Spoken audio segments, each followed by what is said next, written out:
All right, so we're going to talk about individuation this week. And there's this terrific book which is called The Quotable Jung. And it's broken down by main sections.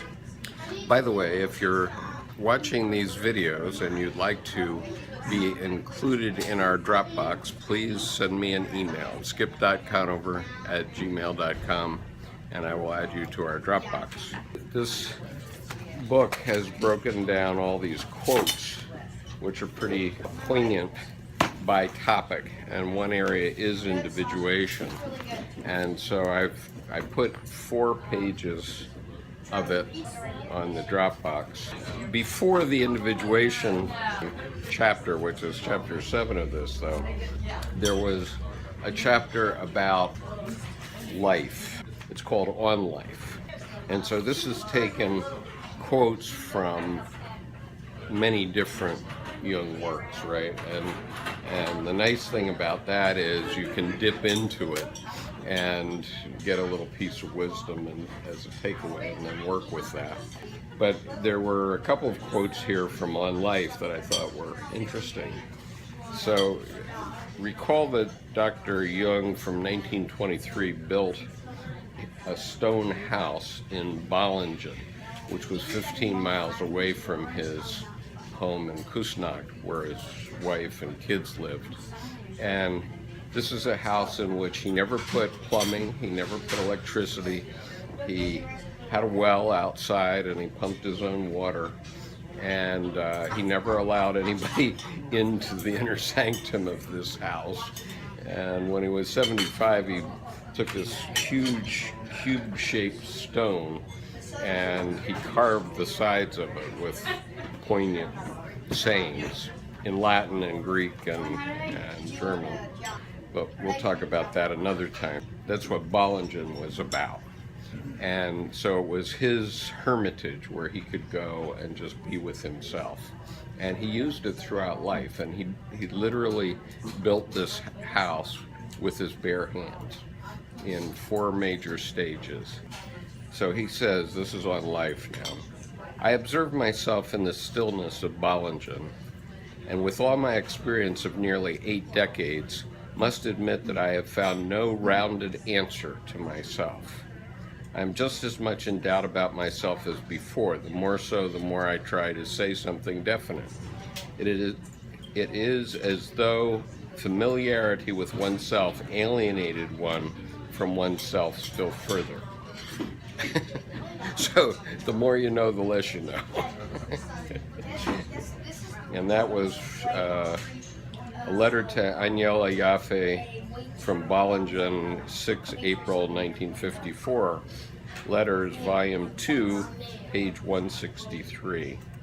Okay, and you have the letter, the book of letters in the collected works in the Dropbox.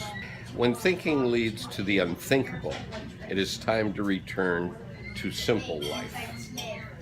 What thinking cannot solve, life solves, and what action never decides is reserved for thinking. And that is from the Red Book, 1915-2009, page 293. I presume this is the hardbound version. And then, if one loves life, then surely something should come from it. You see, life wants to be real. If you love life, you want to live really, not as a mere promise hovering above things. Life inevitably leads down into reality. Life is of the nature of water. It always seeks the deepest place, which is always below in the darkness and heaviness of the earth. And that's from Nietzsche's Zarathustra, Notes of the Seminar given in 1934 to 39, volume 1, page 508, May 29th, 1935. He's basically saying that, he says, you can't individuate until you get into life. You know, you have to have, stuff has to happen before you can start to figure out where you're going. And, you know, I would say I'm reinventing myself every day. And so for better or for worse. Just trying to make it down the path another day. And it's obvious that after 80 years, he's still trying to make it down the path. Okay, so the individuation process. The task consists in integrating the unconscious and bringing together conscious and unconscious. I have called this the individuation process, and for further details must refer the reader to my later works. Oh, great. Symbols, that's from Symbols of Transformation, which was Psychology of the Unconscious earlier, Collected Works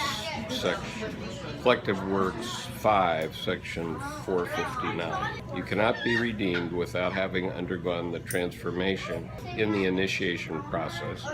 That's Nietzsche's Zarathustra notes of the seminar given 34 to 39, page 502. Conscious and unconscious do not make a whole when one of them is suppressed and injured by the other. If they must contend, let it at least be a fair fight, with equal rights on both sides. Both are aspects of life. Consciousness should defend its reason and protect itself, and the chaotic life of the unconscious should be given the chance of having its way too, as much of it as we can stand. This means open conflict and open collaboration at once. That evidently is the way human life should be. It is the old game of hammer and anvil. Between them, the patient iron is forged into an indestructible whole, an individual. This roughly is what I mean by the individuation process. As the name shows, it is a process of or course of development rising out of the conflict between the two fundamental psychic facts. And that's from Conscious, Unconscious, and Individuation, Collected Work 9I, sections 522 and 523. Comments? Well, it sounds like to me, no matter what you do, you'll never resolve the conscious-unconscious conflict. Quite so. And if you do, you're going to be unconscious. Yeah, and in the dirt, the great dirt nap. Well, I was a little confused about the difference between what he's talking about, initiation and individuation. So he's saying just jump in and participate in life, right? Yeah, I mean, I think he's referring to life as the initiation process. And he's saying, you know, it can be sped up in certain ways by actual initiation ceremonies. In the Marine Corps, we say the Marine Corps builds men, and it definitely does, okay, because we take guys who've been in high school mostly, okay, except for OCS, but otherwise you're taking 17 to 19-year-olds who don't know anything. They've learned how to spell, and they've learned a little history. They've learned a little bit about how to behave in society. But when they come to basic training, then they're challenged. They're forced to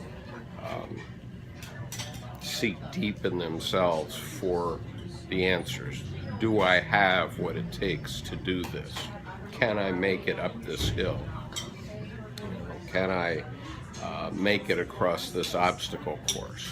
And so, I mean, now we have this hyper-masculinized American Ninja Warrior thing on television, which most Marines could not do, no doubt. I mean, not as well as the women in that course, but some could. So But he's talking about male initiation there? no, I mean, it's female too. I mean, I'm sure that women and probably the two of you know more about women's initiation than I do, but I'm sure that there are certain issues that women go through in initiation. Obviously, when you begin to menstruate, that's a big initiation, and then mom has to tell you what the facts of life are. You know, when dad tells you what the facts of life are, that's one thing, but for a woman it's quite different. You know, And by the time my father got around to pulling me aside to tell me the facts of life, I already pretty much knew them, but in a very superficial way, I would say, and in sort of a immature way, like we might have been seeing it recently on television. But I think for women, it's much more serious. I mean, you want to address that? Internet. Internet. So you sent your daughters to internet? Oh, the girls, yeah. They get to be a certain age. Pardon? My parents didn't want to discuss anything with me, really. They just said, here's a set of encyclopedias that will explain everything. If you have a question, come and ask me. Don't come to me. So that's what it was. You just had to sort of... I know that there are certain groups, like Christian Northrup talks about this rituals where where I guess indigenous groups would do this. It's like, I read the Red Tent and I went, oh man, that's great. But you pull people in and you go through rituals and initiation and stuff like men go through too, just to sort of welcome you to this thing of women and what women need to know and how they can help each other out and this kind of thing. So I didn't really have that because everybody was like, and so, with my girls, I thought, oh, I got two girls. Oh, girl, I guess I'll do this at some point. I don't know what I'm doing. So I'd look around, and of course, there's more literature now, more information. And I pulled them aside and I went, oh, we are so not talking about it with you. Nope, we already know all that stuff. We got it down at the horse stables. All the gals were talking, and they all made they just decided things among themselves, and they didn't like it. They were upset by it, and just sort of like, they don't want to have anything to do with this, so they don't want to discuss it. They just decided everything was disgusting and horrible, and I thought, oh no. And in the meantime, they're watching the natural habits of horses. Yeah, I'm sure. So there's all this stuff, nature things, and we got chickens. Well, I mean, on the farm, you often get initiated early on.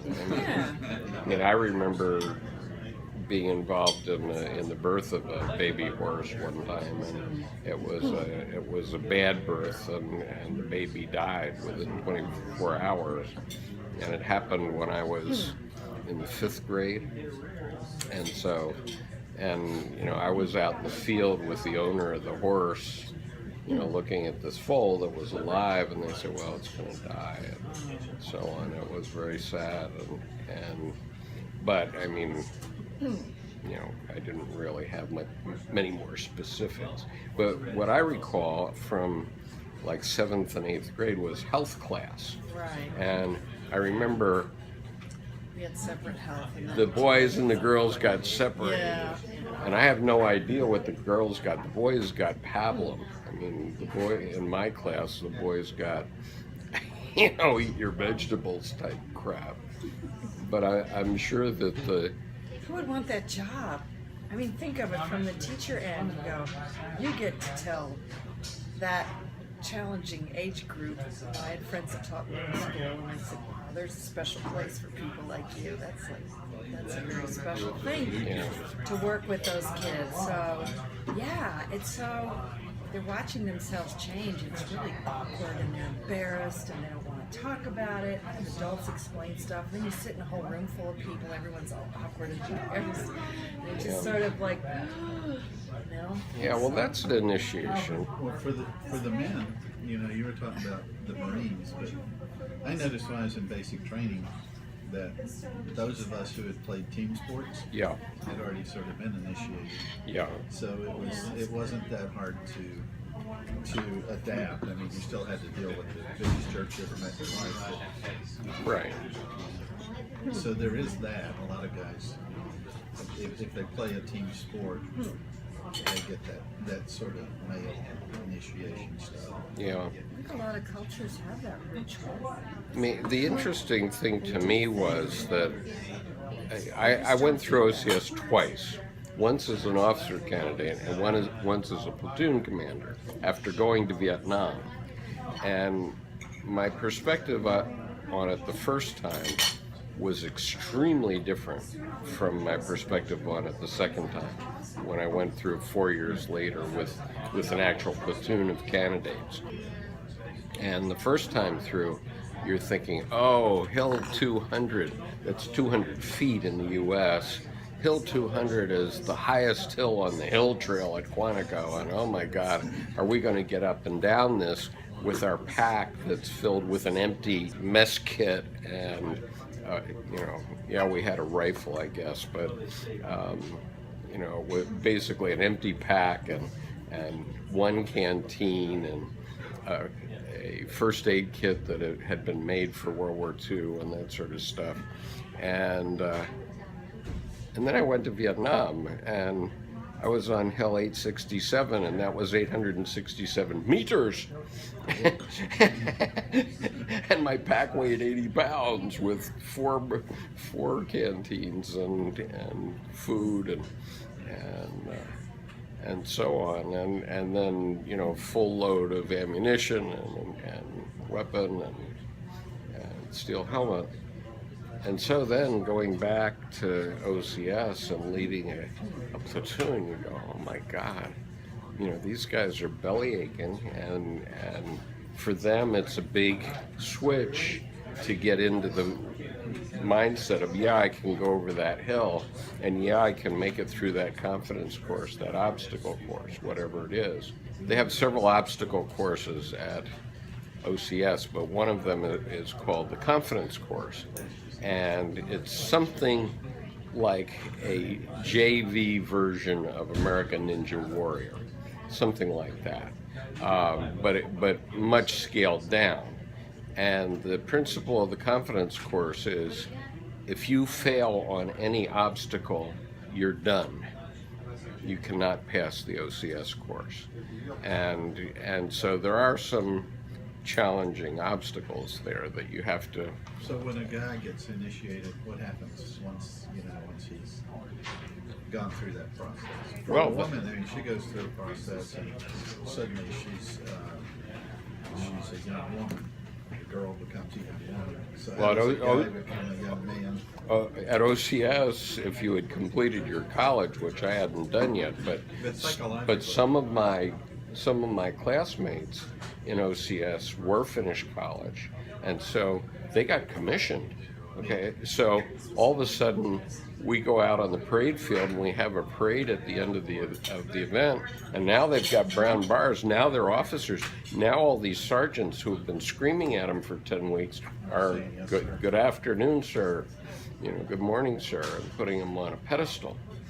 And of course, that's what they do at OCS. All the officers are put on a pedestal, and it's very unrealistic. But not in the military, and guys don't have much of an initiation. Well, I mean, it's a physical challenge. It's not. I mean, if I had never been in the military, and I never played team sports, where would I be initiated in our culture? I know. Where? That's a good question. I know. Because, see, I see this in a broader sense than you're discussing it, which there's nothing wrong with that, Well, I'm just giving one example. Everyone We can talk about examples all night, but let's have yours. Okay, so girls and boys, when a girl is like 11 or so, and boys, I don't remember when our classes were, but I think that's a very important job, to be a teacher, teaching the children the correct way and giving them accurate, filling in, because my parents didn't tell me anything, So I think that's very important for children to get started off right. And it's not just girls, this menstruation thing, I mean, it's just one little thing that happens, honestly. Mm-hmm. Now, I see it when you talk about the Marine Corps. I see it as when, I see it exactly the same as when women enter the corporate workforce, mm-hmm. or begin a family, which I regard equally. Mm-hmm. They're individualizing, maturing, preparing how they're going to map out their life, mm-hmm. as you are. So I don't really see, I just see it in a broader sense that around 18, males and females, or after college, whatever year you want to say, kind of do the same thing. Well, On the way to maturation and individualization. And you can't say, well, I don't know, you can't limit the whole population to the Marine Corps, you know what I'm saying? yeah, that's The fair. Armed Forces, Sure. because there's, Right. what, Is 60% anybody of here Jewish? us? Are we, any of us Jewish? Well, I have a couple of Jewish I'm friends. just thinking bar mitzvah and stuff. Yeah. Those are like Yeah. initiation. At least there's a ritual. It's like a metaphor of something, but I don't know what it is. But Well, it's they're saying they're coming of age, and they're being, after that, they're being treated more as adults. because before you get to be 18, 19, there's a step there for how old you have to be to do bar mitzvah. But 14. Like, suppose you're that's not like Jewish. 13, 14. I know. I'm saying that. I mean, what I that's was some saying of the earlier is there is no population, and ritual. that's nice. There is no ritual. No. And so there are some in these different places, but a lot of us grow up without the ritual. Well, I think everybody gets a ritual of some sort. I mean, the nerds get bullied. Okay, everybody talks about the problem of bullying, but they're always bullies. Okay, they're bullies everywhere. But it used to be that you were in a tribe, let's say, and you went through these rituals. There was a psychological focus somehow that changed you. Right. That put you through the next threshold, and they expected things from you, and they gave you some sort of guidance in those rituals. You know, and I don't see that happening so much. That's why I just bring up. Well, I I think don't even this. know what it's about. But, Yeah. you know. I think that's a shortcoming of our society. I agree that it is, and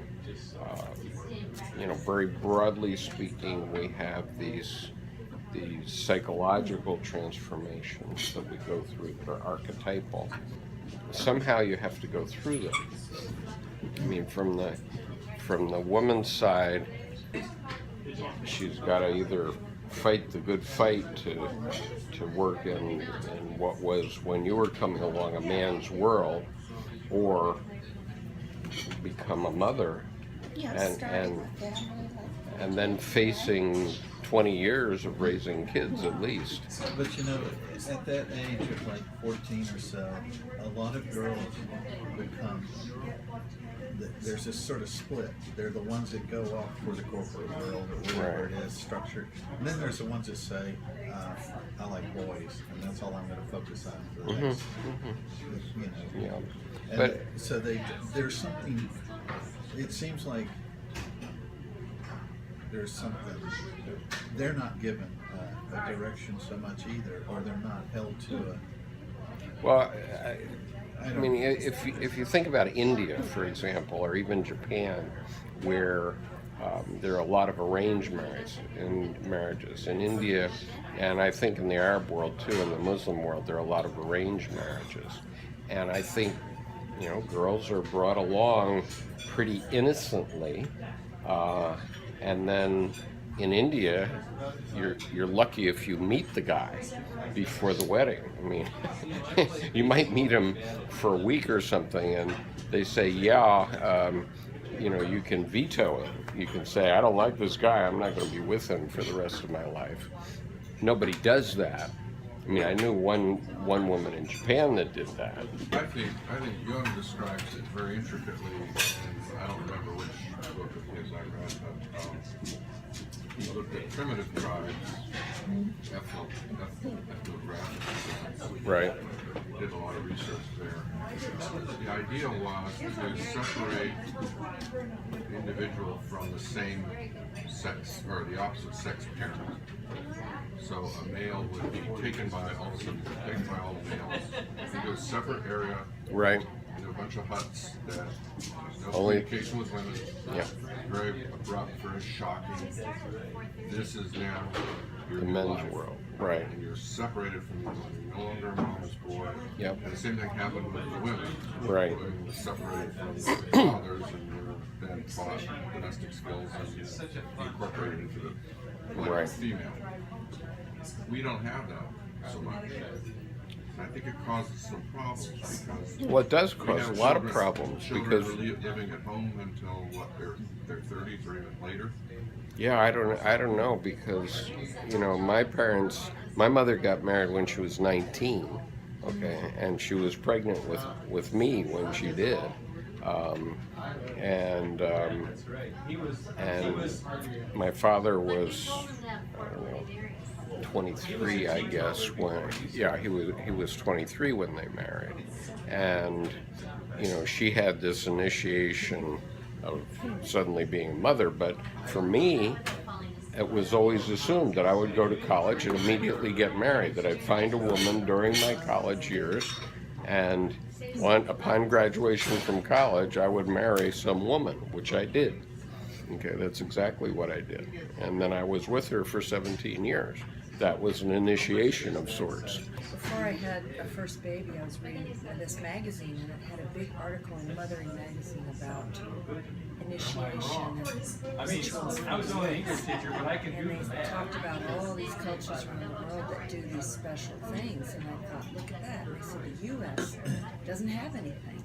So that's why you end up with gangs with boys, because nobody's there to lead them.